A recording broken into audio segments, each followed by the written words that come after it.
Good afternoon, everyone. Thank you very much for logging in to week 7 of our Retail Leasing Weekly Health Checks. With us again today, as always, is Kyle Swain from Lpc Cresa. So, Kyle, you have a lot to get through today, so please take it away. Yeah, thank you, Beck, and thanks everyone for joining. I do have a lot to get through. We've got some extra slides this week, and I want to get through that as quickly as possible, and again open it up for question and answers because that's been very popular and very helpful for a lot of people. So let's move to the next slide, Beck. Obviously, as we've said every week, the whole thing is just changing on a daily basis, and that's been the case in the last week. Some good stuff come out last week regarding the easing of restrictions, and that's, of course, changed the landscape for conversations with landlords through the pandemic period, and starting to focus on the period after that. There's even talk of ceasing the JobKeeper payments. So it's a changing landscape. We're going to have a look at what the main talking points are. Let's pop to the next slide, Beck. If you go back one, just because that's an interesting surviving in the post-COVID period. This is a restaurant in Amsterdam that has created these little pods so people can safely dine at their restaurant and utilise the service and still safe distance from each other. On to the next one, Beck.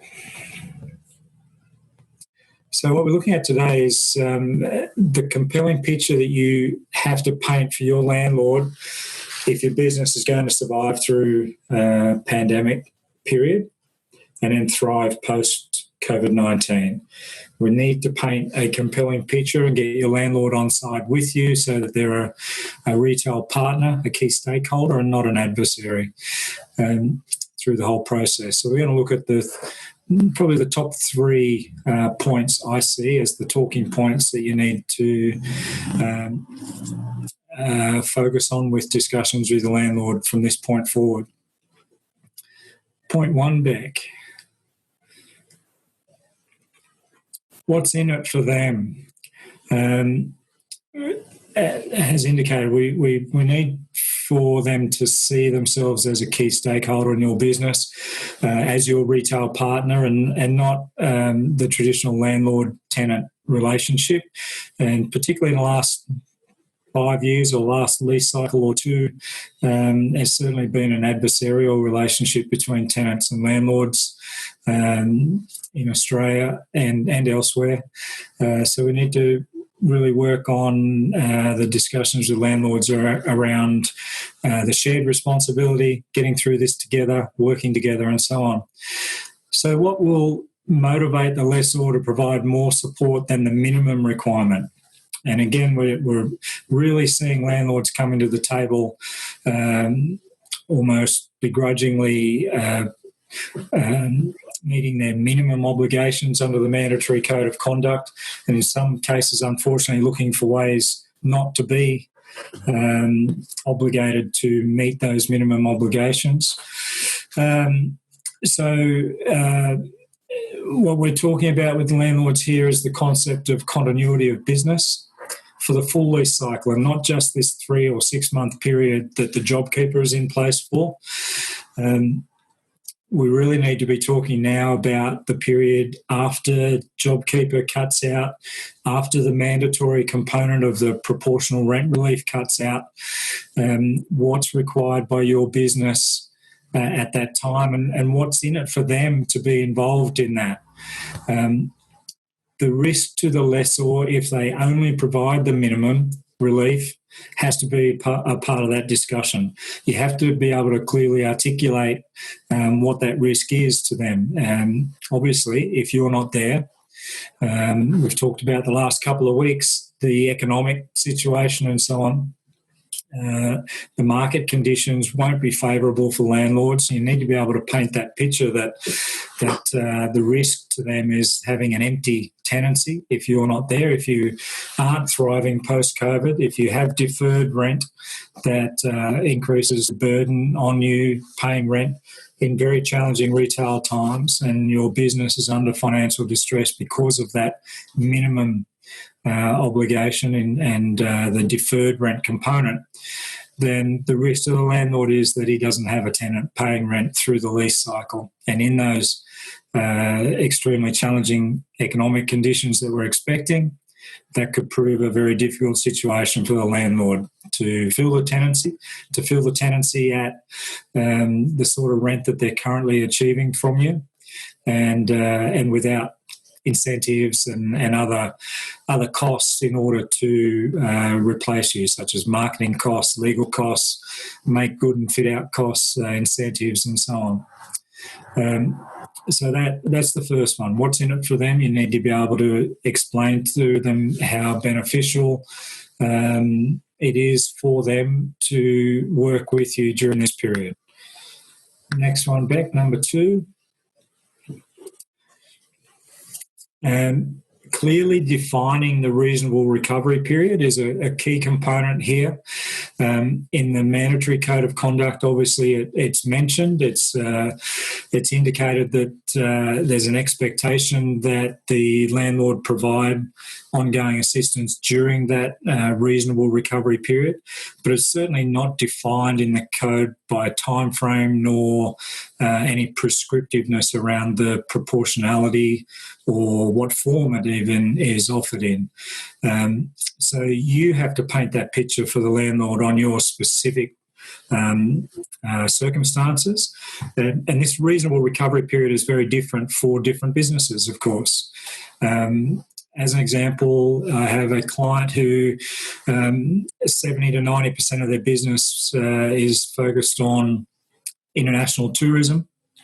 And they're in places like an airport DFO or Fremantle in Perth or a Birkenhead Point outlet in Sydney, places where it's very much tourist focused, and their product is very much tourist focused. For them, with international travel being deeply affected, that recovery period is very long, very deep, and very challenging for them.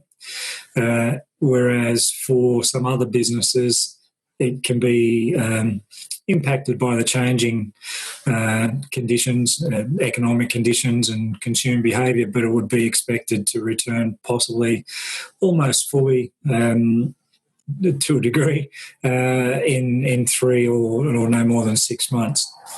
So you have to forecast the conditions, the impact on your business specifically, and have that conversation with the landlord. And that conversation should be around KPIs or performance indicators rather than a time frame. There's no point saying for 3 months if in that time your turnover hasn't returned to full. So the KPIs are things like turnover returning to pre-COVID turnover, monthly turnover, profitability, transaction numbers. So measurable performance indicators like that. And an example that I give is when turnover returns to at least 95% of pre-COVID period turnover for at least 2 months in a row, then we would accept that the recovery period could be considered over that at that point. And be very clear on what assistance you're seeking during that time, whether it's turnover based or percentage rent based, for example.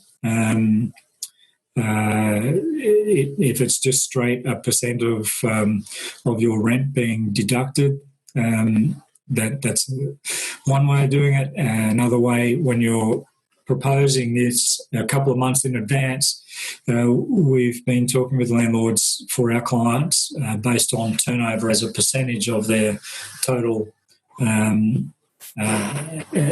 turnover rent as a percent of total. So clearly define that recovery period, have it clear in the landlord's mind that they need to provide assistance for a certain period to assist your business to get back to pre-COVID conditions, how long that's likely to take based on particular data relevant to your business, and get buy-in on that. And then there's the third key point to communicating with the landlord around this period. They need you as much as you need them. They have to believe that. Certainly in the past, it's been the relationship's been heavily biased in the landlord's favour. There's been a lot of talk, a lot of articles around landlord churn. The CEO of Centre Group was quoted about having a process of curation in their centres where they were essentially happy to churn clients who couldn't afford rent or ask for abatements because they believe their customers like to come in and see new tenants all the time anyway.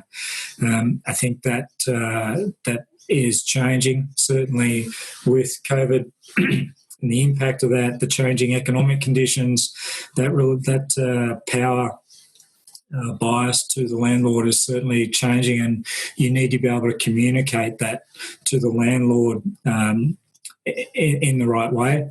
You need to be able to talk about the economic factors that has serious implications for landlords over the next lease cycle. We've talked about that a little bit last week and the week before. Some of the economic factors. Now, the RBA came out last week, left interest rates on hold. They really don't have a lot of room to play with interest rates to try to generate activity and improve inflation. But they tried to talk quite positively and talked about a V-shaped recovery. You may recall I talked about an L-shaped recovery last week, and I hold firm on that. The RBA has certainly presented a very positive picture the last couple of years and really hasn't delivered on that. They're doing that again now, as you would expect, wanting confidence in the market. But the fact is all indicators are to an L-shaped recovery. The landlord needs to understand that. They can't afford to churn new tenants and look for new ones to replace you. That will be harder and harder for them to do, and they need to get a grip of that, understand it, and take that on board. There's also this discussion around whether there's a vaccine or not a vaccine and what impact that has. At the moment, there's no vaccine. At the earliest, there's some indication that something may be available later this year, but that not having a vaccine has a massive impact on that recovery and the L shape because social distancing remains in place while there's no vaccine. So business will be limited to numbers. If you've been in a shopping centre in the last week or so, you'll see what impact that has on retail stores with very limited customers in their stores and so on.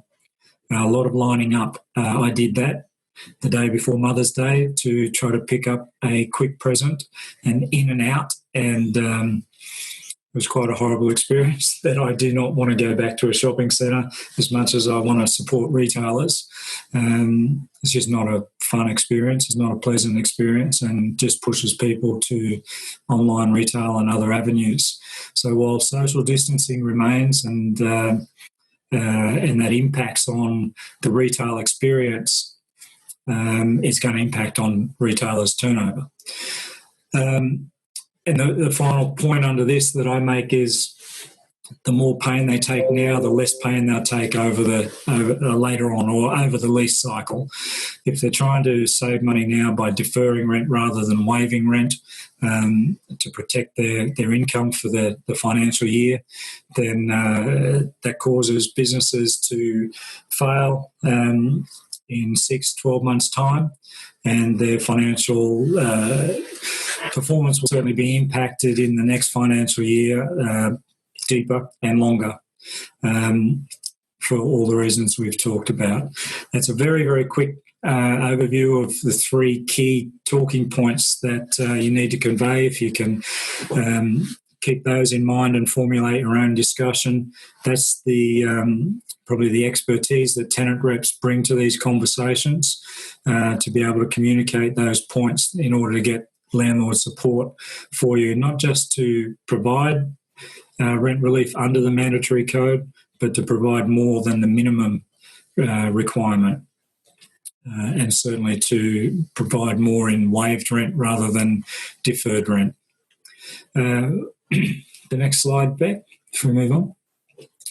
We're on Q&A time now, and while you're tapping away asking your questions for Rebecca to put to me, I've done a personal indulgence this week while you're doing your question and answers. There's a little photo there. This Saturday, I would have been doing a charity ride for motor neuron disease. Unfortunately, I have a brother with motor neuron disease, and supporting the MND and Me Foundation here in Queensland. Their major charity ride, which would have raised about $100,000, was on this weekend, and that's obviously been postponed indefinitely because of the coronavirus. So I have joined in their MN Distance Challenge online, and decided that I would sit on my home trainer and Zwift for 8 or 9 hours riding on Zwift. I'll cover 215 kilometres and about 3,500 metres of climbing on Saturday for a bit of fun. And if you happen to want to support that charity, you can go to that address there, find the MND and Me Foundation page, and have a think of MND and of me on Saturday, spending my day on the bike. Have you got some questions now, Beck? Utterly painful, and I'm very impressed that you'll be doing that, and it's a very good cause, so thank you for sharing. We have had our first question come in. Yes. I have only 1.5 years of lease left, and being in the tail end of the lease has its own challenges, which my landlord agrees, but they are offering relocation as well as downsizing of my store along with rent relief. But I really want to negotiate early termination on lease. How likely is this to be mutually negotiated?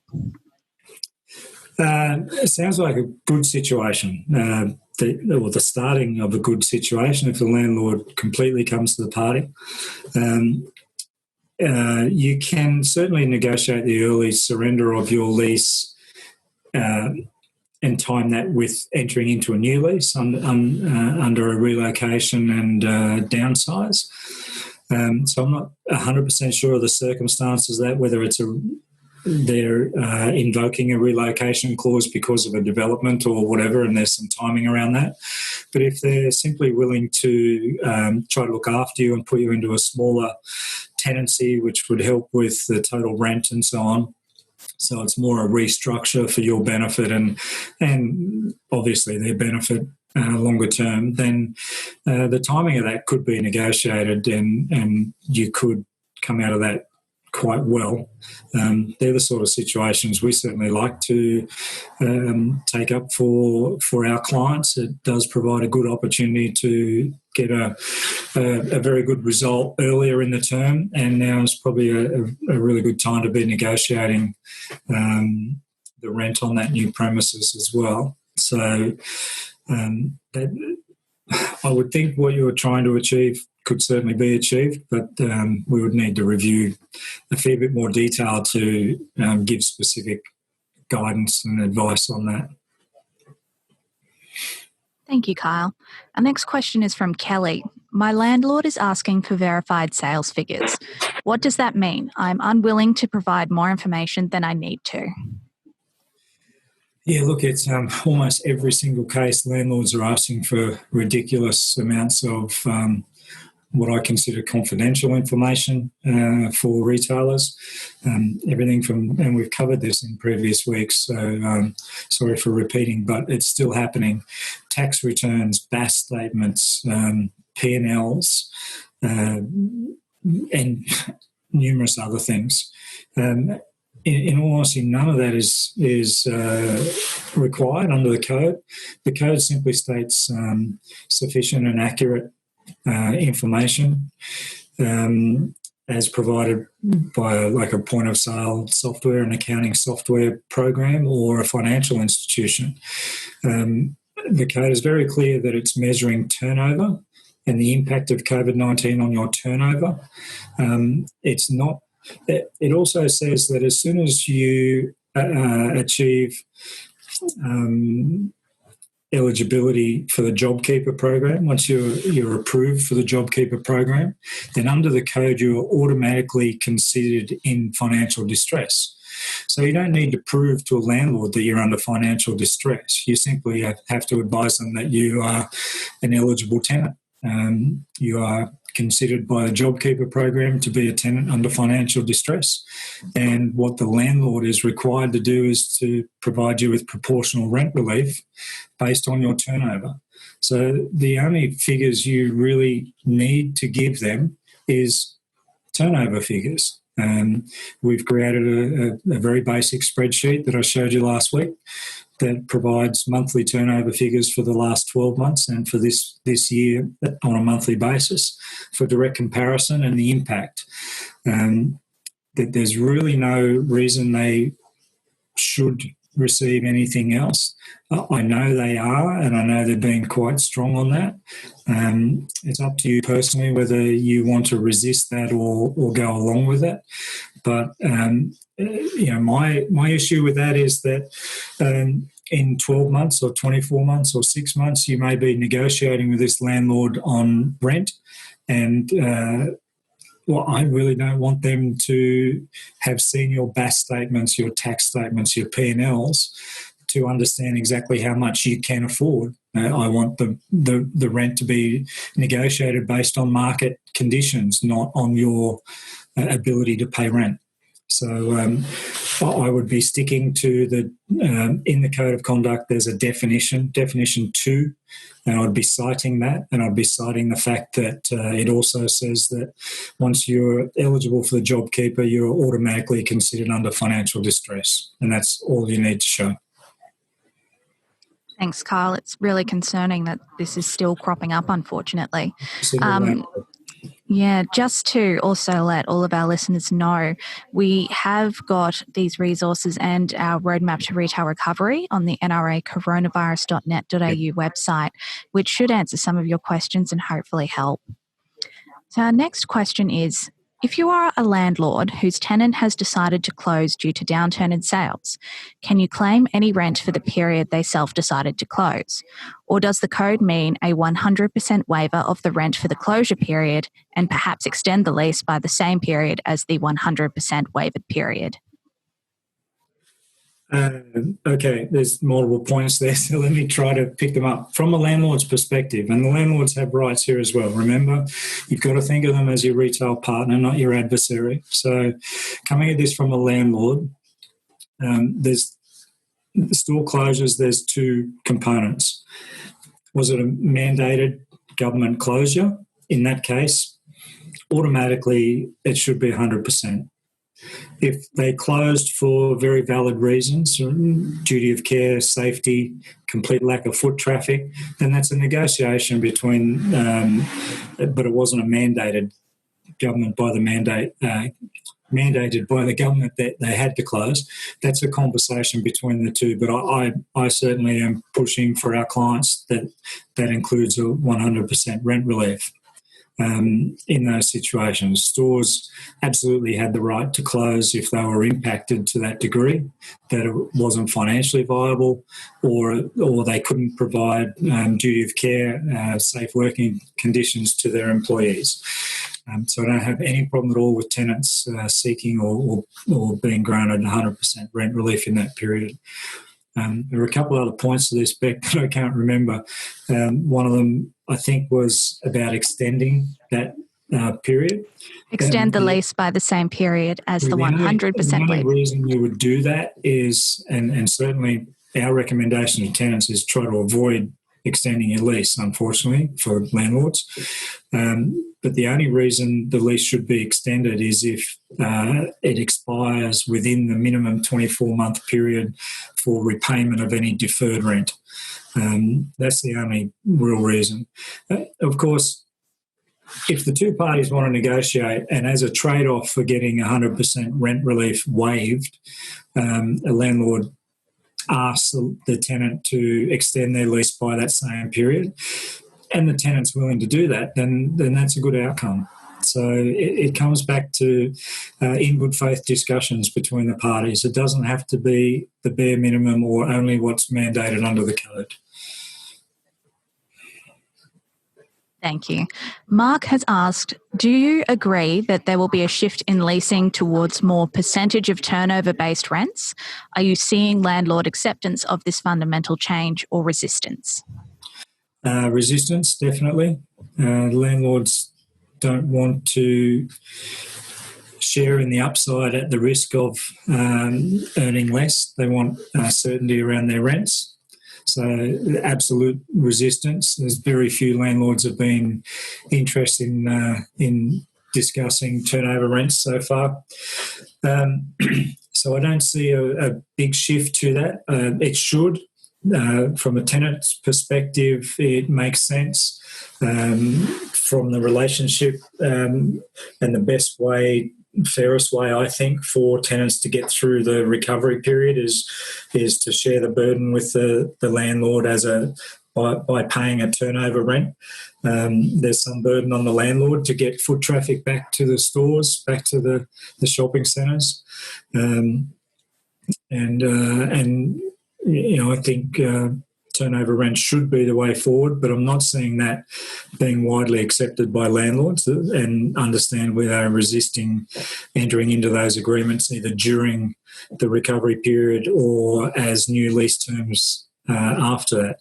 I think the big driver of rent turnover percentage-based rents going forward will be Solomon Lew and the Premier Group, with 70% of their leases up for renewal or already in holdover in 2020. They're in a prime position to put incredible pressure on landlords, on the major landlords, to adopt percentage rents, and I know that's how they would want to be doing their leases going forward. So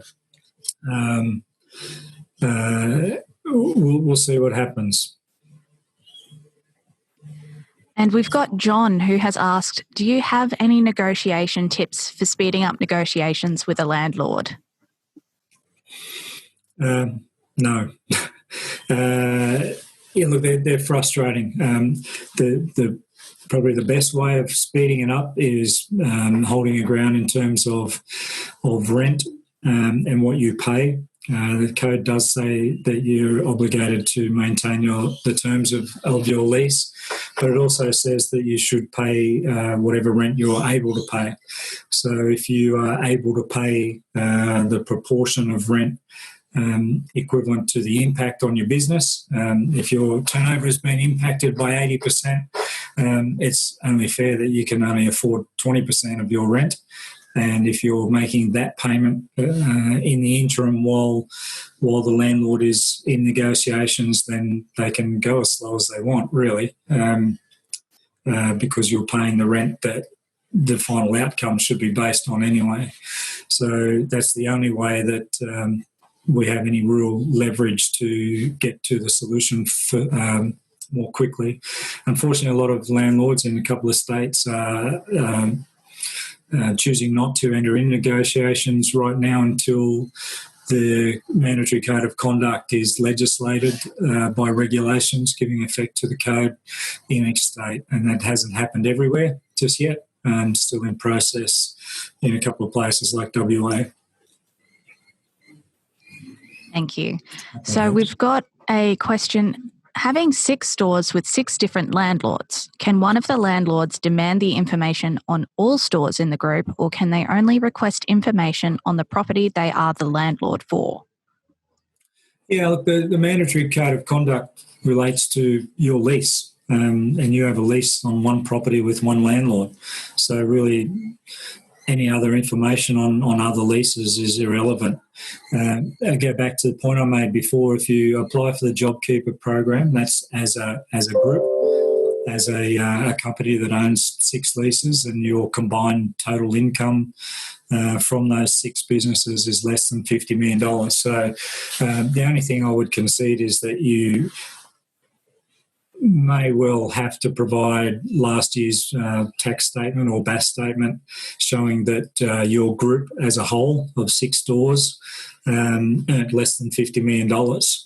But the impact of COVID is on the lease that you're negotiating with that landlord.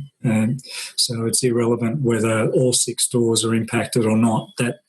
That lease entity on that side has been impacted by a certain percentage, and that's what the negotiation should be based on. Thank you. We've got Kelly who's asking, where can we get a copy of the Rent Code of Conduct? Our Lpc Cresa website has a resource page that has all legislation from every state in one folder. It has the actual code of conduct in a separate folder. Very easy to find. If you go to our website on the landing page, you'll see a COVID-19 section and click on that. There's a button at the top of the landing page, how we help. And if you go down to resources, click on resources, and you'll see 3 folders. One has the link to all of these webinars. Beck and the NRA are good enough to let us post them on our own website for people to view. One folder has all the legislation from every state around COVID, and the third folder has the actual code of conduct document from the National Cabinet. Thank you very much. And our final question comes from Clovis. I have a question about reporting the turnover rent and if you can exclude the delivery fee charged by delivery providers. Legislation says you can exclude delivery fees, but the delivery companies call it a service fee that provides delivery. Technicalities. Look, the definition of gross sales is there to there is a portion in there that allows you to deduct delivery charges. I consider that charges associated with delivery. They're charges that you wouldn't be charged if you weren't delivering that product. So I would certainly justify excluding any costs and charges and fees associated with delivering a product. One of my clients, hopefully they don't mind me mentioning, Baskin Robbins, were forced to go to delivery only. That business worked pretty hard to improve its home delivery offering when that happened on March 23rd.